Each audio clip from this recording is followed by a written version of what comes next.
A piranha. Lendas a descrevem como o peixe mais feroz do mundo.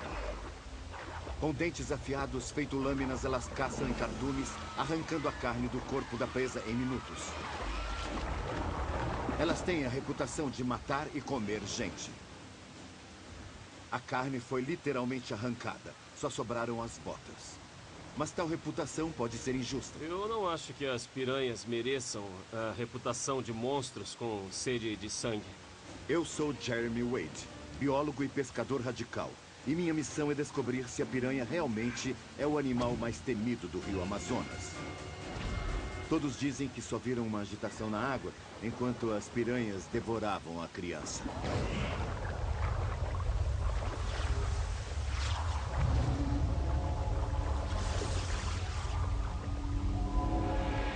Monstros do rio. Piranha.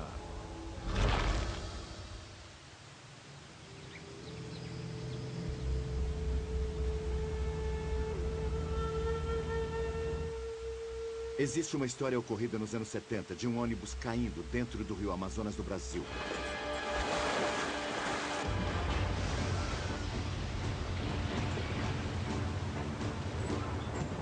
Os passageiros foram devorados vivos por piranhas.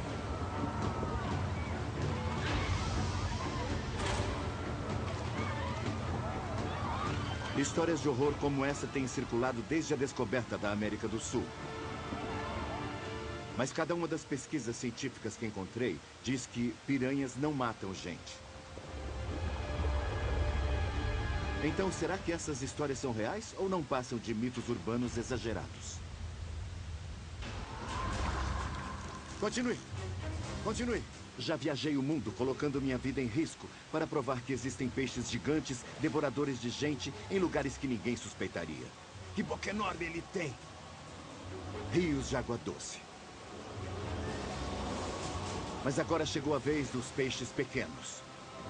A piranha realmente consegue matar e comer um ser humano?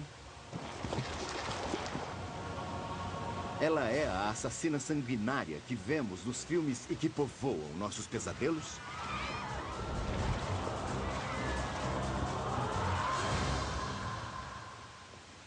Visitei o zoológico de Londres para falar com Brian Zimmerman, especialista em piranhas e curador assistente do aquário do zoológico, e ver o que ele acha. Não existem casos documentados de uma pessoa que tenha entrado na água ter sido atacada por um cardume de piranhas e reduzida a um monte de ossos em segundos. Mas a piranha é um peixe carnívoro. Se estiver com fome, é bem possível que ataque uma pessoa para tentar arranjar alimento. Eu não vejo por que uma pessoa seria diferente de uma garça caindo na água. Para uma piranha é uma fonte de alimentos, mas pelo que eu já ouvi, isso nunca aconteceu. Então, se Brian acredita que piranhas jamais atacaram e mataram uma pessoa viva, será que essa história do ônibus, da qual me lembro, realmente aconteceu? Resolvi ir até Manaus, a cidade no coração do Amazonas, para ver se consigo chegar ao fundo dessa história e talvez encontrar um caso concreto de piranhas comendo uma pessoa viva. E não há lugar melhor para iniciar minha investigação do que o berço de várias histórias macabras de pescadores, o mercado de peixes de Manaus. Com a presença de mais de 2.000 espécies de peixes no rio Amazonas, mais do que no Oceano Atlântico inteiro, aqui não faltam monstros do rio de aparência estranha. Vejam que espinhas terríveis! Há uma grande variedade de peixes aqui. Cientistas determinaram que existem 60 espécies diferentes na subfamília das piranhas, mas a maioria delas, na verdade, é vegetariana. O comportamento carnívoro de algumas espécies foi o que lhes rendeu sua reputação. E não demora muito para minhas perguntas desenterrarem outro relato chocante, provando o que elas são capazes de fazer. Esta é uma história com piranhas. A família de um senhor o deixou sozinho em sua casa de palafita por algumas horas. Quando voltaram, ele tinha sumido. Só sobraram suas roupas. Então, imaginaram que ele tinha ido tomar um banho de rio, mas ninguém conseguiu encontrá-lo. Procuraram, até que encontraram apenas o seu esqueleto. Ele tinha entrado na água, mas como já era idoso, não conseguiu sair de lá. E as piranhas o pegaram. Faz tempo? 2 meses? Puxa vida, hein? Outra história horripilante. Mas aqui no mercado, não consigo descobrir o nome da vítima ou o local certo dessa história de pescador. Terei de investigar mais além e encontrar uma testemunha ocular de um ataque letal de piranhas. O rio Amazonas tem 6.800 quilômetros de extensão. O dobro do comprimento do rio Mississippi. Suas margens são distantes e suas águas são lentas. Mas nesse distante afluente, é o contrário. 1/5 de todo o volume de água da Terra passa pelo Amazonas. E a piranha e seus familiares podem ser encontrados em praticamente toda a sua extensão. É o paraíso dos pescadores. E está repleto de monstros do rio. Tem um peixe ali. Ali, está saltando para fora d'água. Que peixe forte. Fisguei um peixe predatório com uma arcada de dentes que parece ter saído de um filme de terror. Este é um pirandirá, um parente da piranha. É uma verdadeira guerra dentro d'água. Tudo aqui tem dentes. Todo mundo devora todo mundo. E eles têm essas presas na mandíbula inferior. Eles utilizam essas presas para perfurar a bexiga natatória da vítima, atrapalhando sua flutuação. O peixe menor fica totalmente atordoado. Eles ficam se debatendo na superfície e esse peixe aparece e vai engolindo todos eles. Essas presas são tão grandes que ele precisa de orifícios especiais na mandíbula superior ou não conseguiria fechar a boca. É um esquema muito preciso, como vocês podem ver aqui. Esta criatura parecida com um vampiro prova o quanto a família das piranhas pode parecer malvada. Mas apesar da aparência, este não é o peixe acusado de atacar as pessoas. Este é um solitário caçador de peixes. A piranha que todos nós tememos se alimenta em cardumes. Ela é tão comum no Amazonas que podemos pescá-la em qualquer lugar. Normalmente eu usaria um equipamento de alta tecnologia e uma tática mais discreta para atrair o monstro até meu anzol. Mas o método de alimentação da piranha é tão audacioso que vou mudar minha abordagem. Eu não vou usar uma vara normal. Vou usar apenas um pedaço de bambu com uma linha curta na ponta. Um dos métodos testados e comprovados de fisgar a piranha. Um anzol com um pedaço de arame na ponta para que ela não mastigue a linha e um pedaço de carne. E, ao contrário de outras técnicas nas quais você precisa ficar em silêncio, as piranhas são atraídas pelo barulho e pela agitação na superfície da água.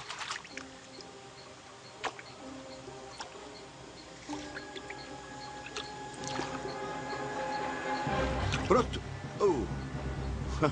Uma piranha caju. Em apenas alguns minutos peguei uma piranha pequena. Mas não se engane, ela também tem dentes afiados como lâminas, que podem facilmente arrancar um pedaço de carne com uma única mordida. Multiplique isso por 100 ou mais bocas famintas no cardume de piranhas e você terá o efeito mortal de 1000 cortes individuais.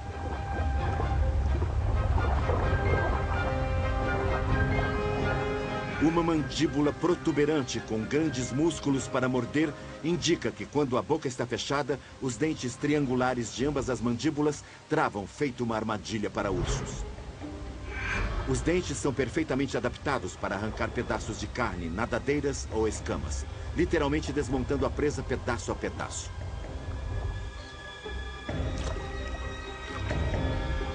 Elas costumam caçar peixes, mas podem comer a carne de praticamente qualquer animal que cruze seu caminho.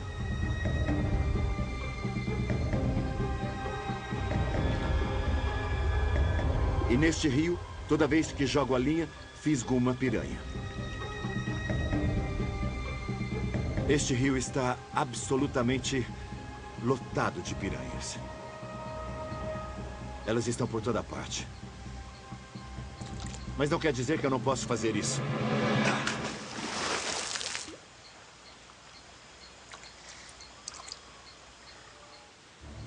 Minha missão é descobrir se é justa a reputação de sanguinária que a piranha tem. Mas para testar verdadeiramente a agressividade dela, terei de virar uma cobaia humana.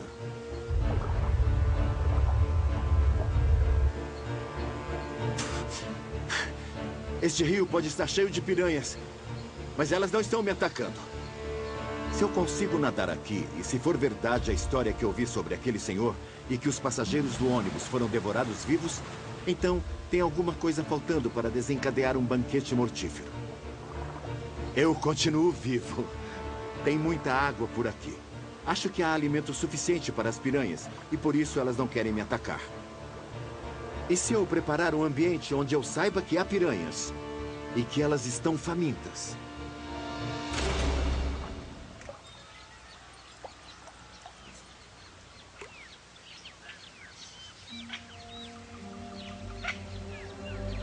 Bem-vindos ao meu tanque de piranhas.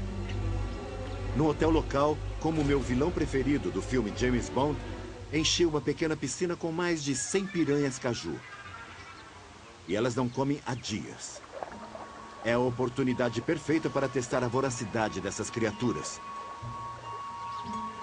Todo mundo sabe que os tubarões são assassinos sanguinários. Eu me pergunto se as piranhas têm a mesma sensibilidade ao sangue.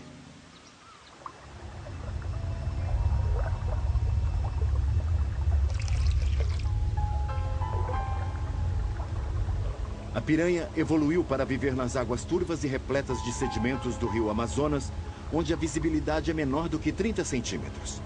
Então é essencial que ela tenha um bom faro para localizar sua próxima vítima. Isso está provocando uma reação. Alguns peixes se aproximaram dessa nuvem de sangue e estão investigando. Eles querem alguma coisa para mastigar, mas não tem nada. Acho que está na hora de colocar um pouco de carne aí para eles. O sangue, sem dúvida, aguça o apetite dos peixes. E os passageiros feridos no acidente do ônibus soltariam sangue na água. Agora, eu me pergunto como essas piranhas vão reagir a um pedaço suculento de carne banhado em sangue.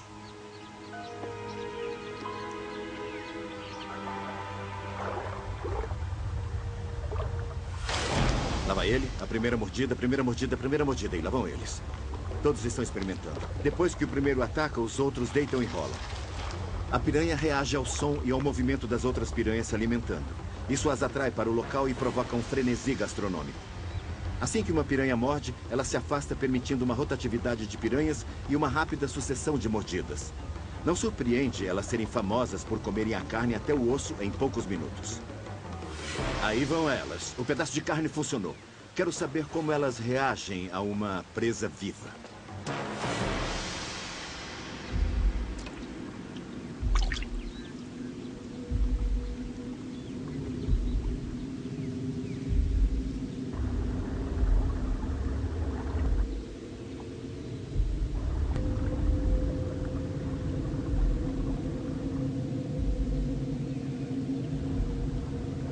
Essas piranhas estavam destruindo um pedaço de carne há apenas alguns minutos, mas não se interessaram por mim.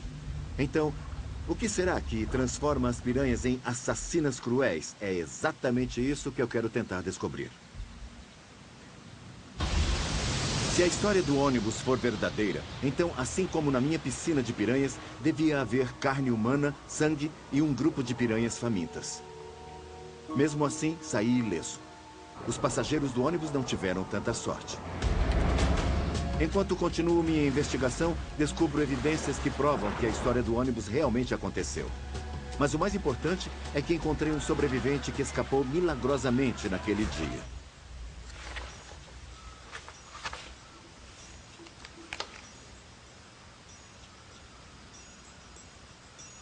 Consegui encontrar uma matéria de jornal dos anos 70 que descreve a mesma história da qual me lembro, na qual alguns dos passageiros foram devorados por piranhas. A matéria diz que no dia 14 de novembro de 1976, o ônibus ia de Manaus para a cidade de Itacoatiara, uma viagem de cerca de 5 horas. Após viajar durante a madrugada, o ônibus caiu dentro de um afluente do Amazonas, matando 39 passageiros. O jornal também cita o nome de um sobrevivente, Dirceu Araújo. Consegui localizá-lo e vou descobrir o que ele se lembra daquele dia fatídico. Já que isso pode me ajudar a decidir se a piranha é culpada ou inocente da acusação. Dirceu me conta que estava sentado na parte de trás do ônibus. E como o restante dos passageiros, ele passou a maior parte da viagem dormindo. A bordo do ônibus naquele dia estavam várias famílias. 2 estudantes chamados Alex e Ivan e também vários outros homens e mulheres